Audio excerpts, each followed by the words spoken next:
అందరికీ జై శ్రీరామ్.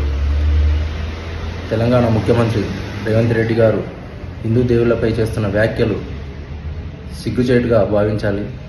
ఎందుకంటే గతంలో అక్బరుద్దీన్ ఎంఐఎం పార్టీ అక్బరుద్దీన్ హిందూ దేవుళ్ళను కూడా ఇట్లనే కించపరుస్తూ మాలల మీద కూడా లక్ష్మీమాల, హనుమాన్ మాల, ఈ మాల ఆ మాల అనుకుంటా వ్యంగ్యంగా మాట్లాడుతూ అక్బరుద్దీన్ కూడా అప్పుడు ఒకసారి ఆ మధ్య వీడియో చేసి దాని మీద కేసు అయింది. సేమ్ ఇప్పుడు రేవంత్ రెడ్డి కూడా అదేవిధంగా వాళ్ళు మాట్లాడిన మాటలనే రేవంత్ రెడ్డి నోట్లో నుంచి వచ్చినట్టు మాట్లాడుతున్నాడు. అంటే దేవుళ్ళు ఎంతమంది ఉన్నారు ఏంది అని అంత వ్యంగ్యంగా మాట్లాడి అంత చీప్గా మాట్లాడే పరిస్థితికి కాంగ్రెస్ పార్టీ రేవంత్ రెడ్డి గారు ఉన్నారంటే మనం అర్థం చేసుకోవచ్చు అసలు ఏంటి ఏం నడుస్తుంది. ఎంఐఎంకు దోస్తానా కుదిరినంత మాత్రాన హిందువులను కించపరుస్తూ ఇంత చీప్గా మాట్లాడే అవసరం ఏముంది?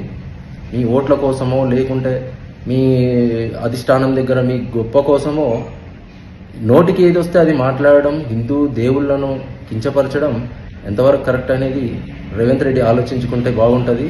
సీఎం అయినంత మాత్రాన నీకేం కొమ్ములు రాలేదు. హిందూ దేవుళ్లను ఇష్టం వచ్చినట్టు మాట్లాడే హక్కు నీకు లేదు. హిందువులను గౌరవించాల్సిన ముఖ్యమంత్రి హోదాలో ఉండి ఇలాంటి వ్యాఖ్యలు చేయడం ఎంతవరకు కరెక్టు?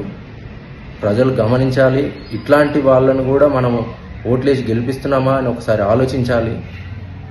హిందూ దేవుళ్ళను ఇంత అవమానంగా ఇన్ని కోట్ల మంది ఉండరా, అన్ని కోట్ల మంది ఉండరా, ఒక్కొక్క వర్గాలకు, ఒక్కొక్క మతానికి, ఒక్కొక్క కులానికి ఒక్కొక్క దేవుడు ఉన్నాడు. ఇన్ని కోట్ల మంది ఉండరా, అన్ని కోట్ల మంది ఉండరా, తాగడానికి ఒక దేవుడు, తినడానికి ఒక దేవుడు, మొక్కడానికి ఒక దేవుడు అని చెప్పేసి అంత వెటకరంగా మాట్లాడిన రేవంత్ రెడ్డి ఖచ్చితంగా హిందూ దేవుళ్లకు క్షమాపణలు చెప్పాలని, బేషరతుగా క్షమాపణలు చెప్పాలని డిమాండ్ చేస్తున్నాం.